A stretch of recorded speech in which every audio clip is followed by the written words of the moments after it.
Come on, Valley, come. Let's go outside.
Some good tea. What's up, guys? Welcome back to my channel, or if this is your first time stopping by, hi, my name is Sade. If we're all here, I think it's because we need a little bit of resetting of our minds, looking forward into 2024. It is now 10 days after Christmas and 5 days past the new year. And from the looks of all of the holiday decorations still up in my home, I also need to reset this entire home, take all of these decorations down.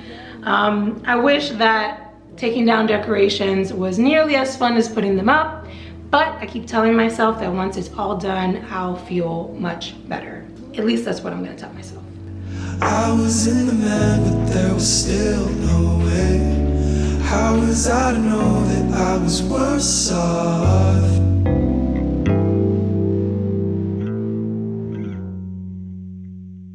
This past week, I've been thinking a lot about the past year, things that I have learned, and really trying to get my mind right and set my intentions for 2024, which is kind of exciting, right? I mean, setting goals, things that you want to accomplish in the new year. Nothing big like a New Year's resolution, but I do find value in setting some small goals.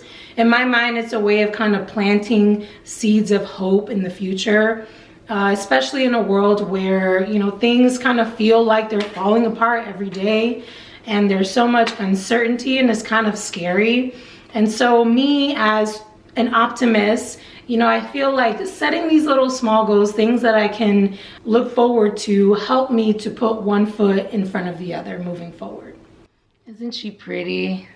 This is exactly why I don't enjoy taking down the holiday decorations, because I just love how it feels in my house. Anyway, so in 2023, I read a bunch of self-help books that I felt like were gonna help me align my actions with the mindset I wanted to have as I pursue my goals moving forward in this new year. And if you're like me, you probably feel like you have a little bit of an imposter syndrome.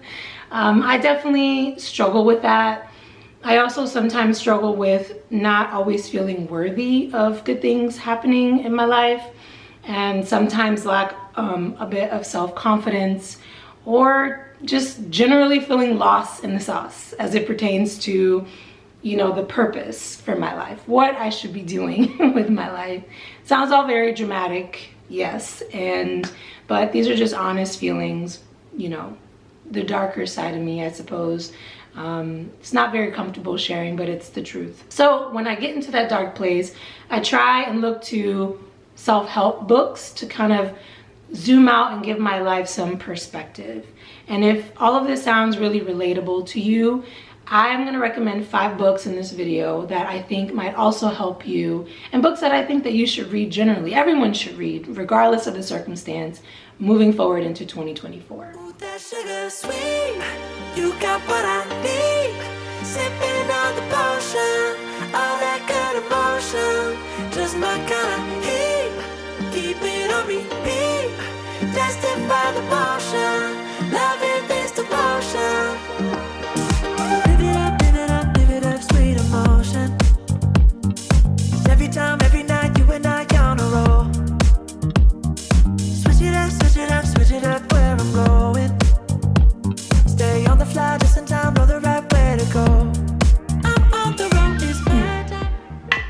So before I talk about these amazing books, I just want to be clear that this video is not sponsored by any organization or company.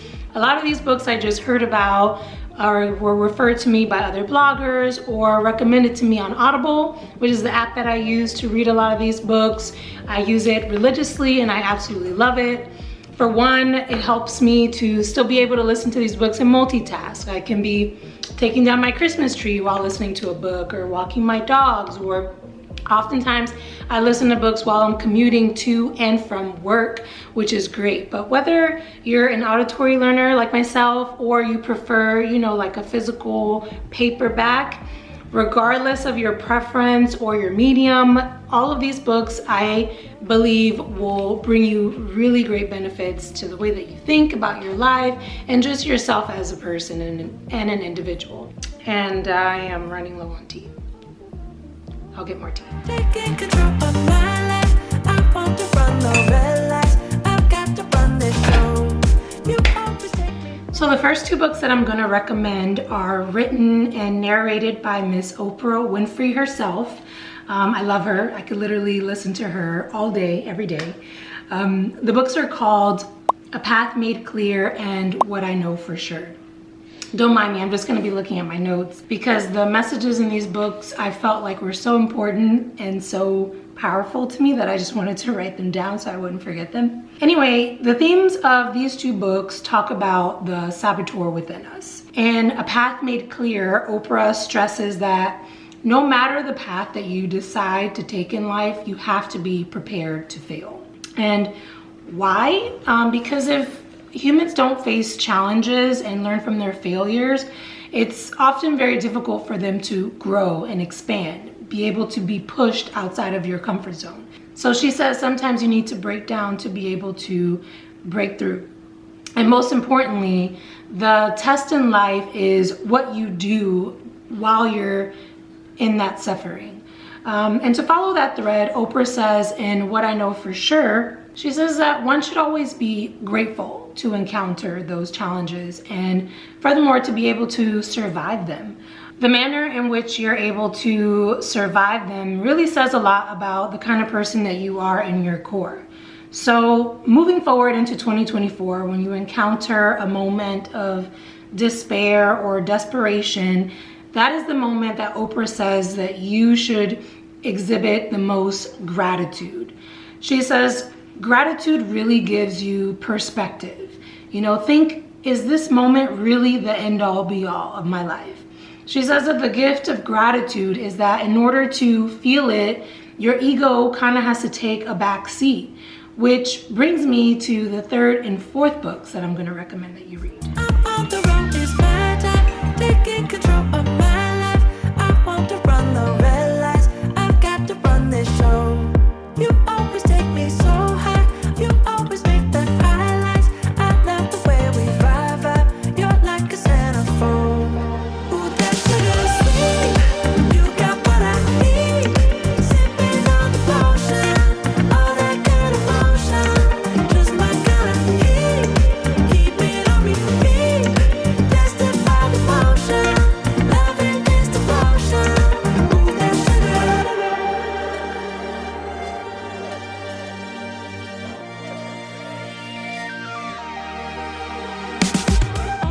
Both written by author Ryan Holiday, Ego is the Enemy and The Obstacle is the Way are two books that really kind of shook my soul in terms of the way that I view myself inward and the way that I view obstacles and challenges that I may face in the world that generally are not in my control. So to better explain, let me quote a few lines from his book. Ryan says, ego is an unhealthy belief in our own importance and is our biggest enemy. We've all been there once or twice, maybe more in life, playing the woe is me card, lacking any type of self-awareness or having a lack of self-reflection. And let me tell you guys, if you don't have a group of people around you who inspire you, who keep you grounded, who check you when you're acting crazy, I would highly consider that maybe you get some new friends or maybe even expand your friend group in 2024. Okay, anyways, Ryan says not to confuse ego with confidence. And how do we distinguish the two? Because confidence is earned, and you earn confidence by always being a student. You know the saying, knowledge is power. And with power, you grow confidence. However, in order to gain that knowledge, you have to be first willing to learn things about yourself and learn things from others. You cannot learn if you think you know everything. And similarly, you can't listen if you're always talking. So this book just really teaches you that staying a student means accepting that there are others who know more than you. And by constantly checking that little ego within us and debunking any illusions that we might have about ourselves. And in speaking about debunking illusions, Ryan in this next book, The Obstacle is the Way, really gives encouraging historical anecdotes debunking the myth that life's obstacles are what are keeping us from achieving our goals. Instead, Ryan asks the reader to change our perspective a little bit and view the obstacles as the way. So let me break it down even further for you. We've all played video games, possibly in our childhoods, a lot of us in our adulthoods. But when you think about the roadblocks in your life, think of it like conquering different levels within that game. When you pass a level, you get a chance to go to the next level, right? And what do we expect from that next level? We expect that it's gonna be harder. So, you know, it's all about perspective. Ryan really wants us to view those obstacles not as roadblocks, but showing us that we're worthy of moving to the next level. It teaches you that once you surpass that last level, you reach that peak. Don't expect that life is not going to get harder, that the challenges are going to be just as steep, just as difficult. He gives examples of like Fortune 500 companies, like Disney, for example. Disney started during the Great Depression, okay? At the lowest point in human history, one of the lowest points in human history. And look, it is the massive mega corporation that it is today, very well respected, and one of the biggest media companies in the world.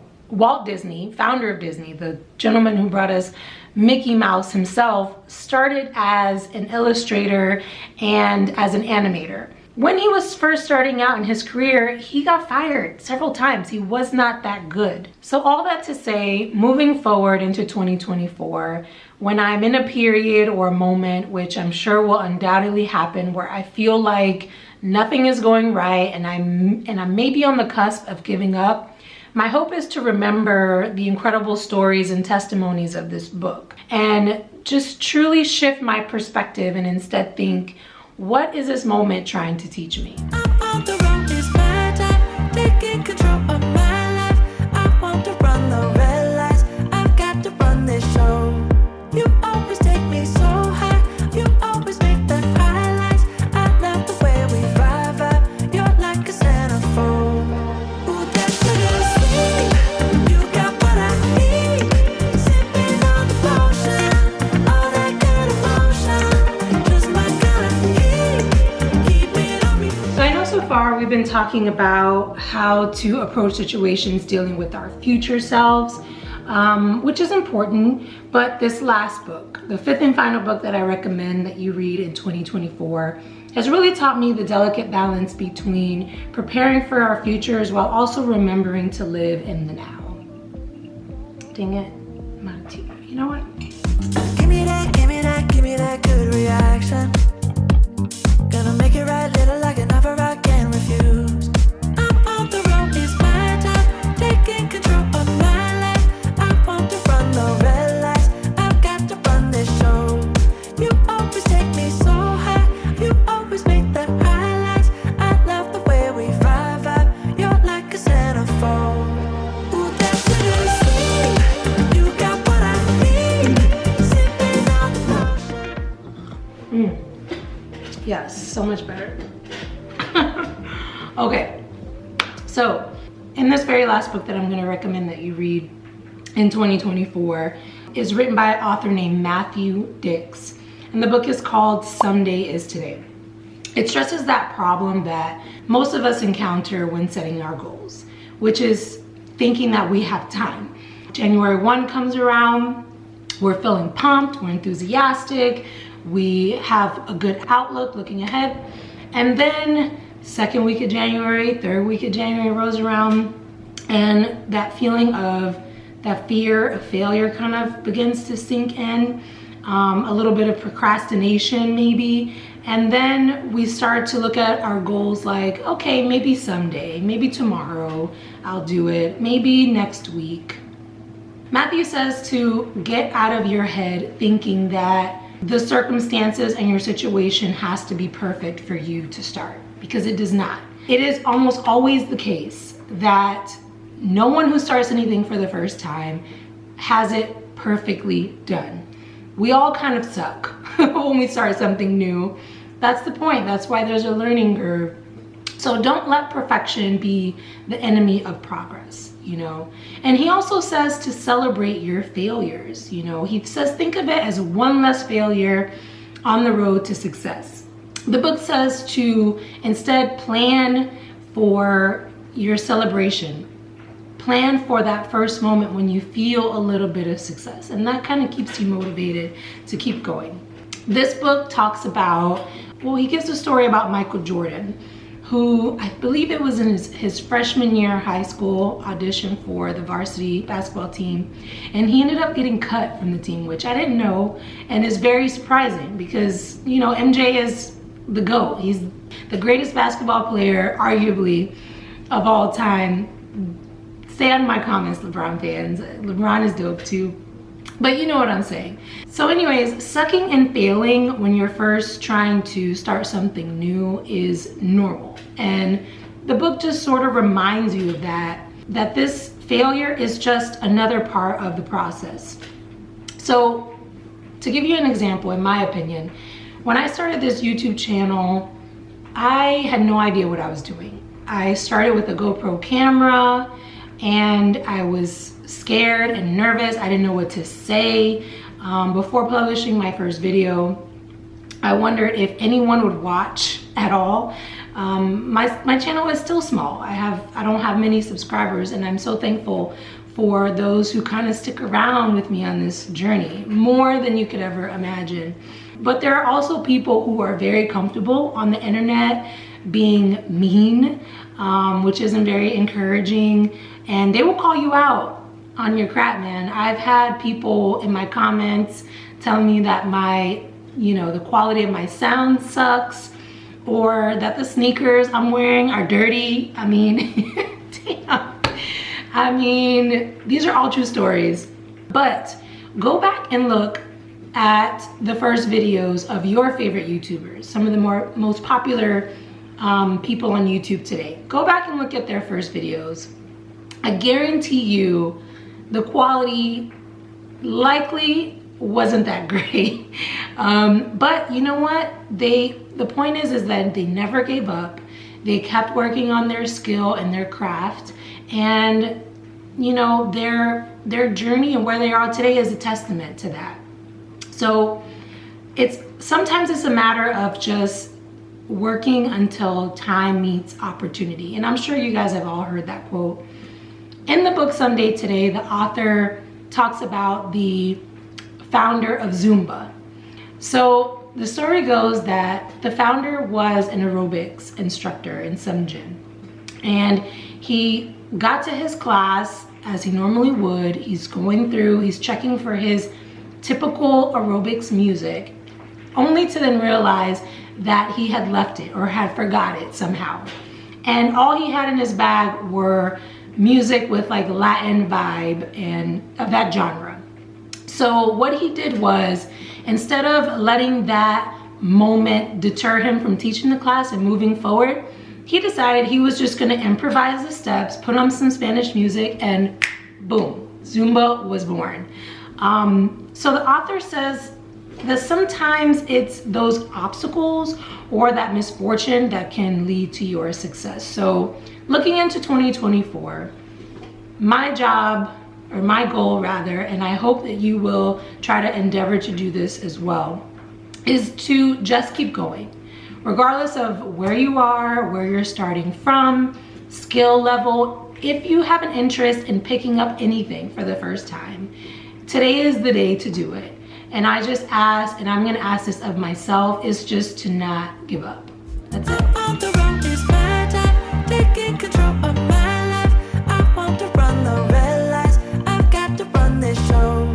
You always take me so high, you always make the highlights. I love the way we vibe, you're like a centerfold. Ooh, that's If you made it to the end of this video, thank you guys so much for sticking around. I really hope that these 5 books bear fruit in your life, or at least allow you to think differently moving forward. Setting my own intentions for 2024 after reading these books, I think I really want to focus on accomplishing 3 specific goals. The first being practicing a little bit more gratitude on a daily basis, which I'm terrible at. You know, I often find myself complaining and instead of just saying thank you for the challenge and being able to survive it. Secondly, I want to try and maximize my productivity as much as possible. Whether I be pumping gas, you know, and I'm working on something in my car, you know, to help kind of inch closer towards my goals. Just basically not wasting any time on social media and things that don't help move the needle at all.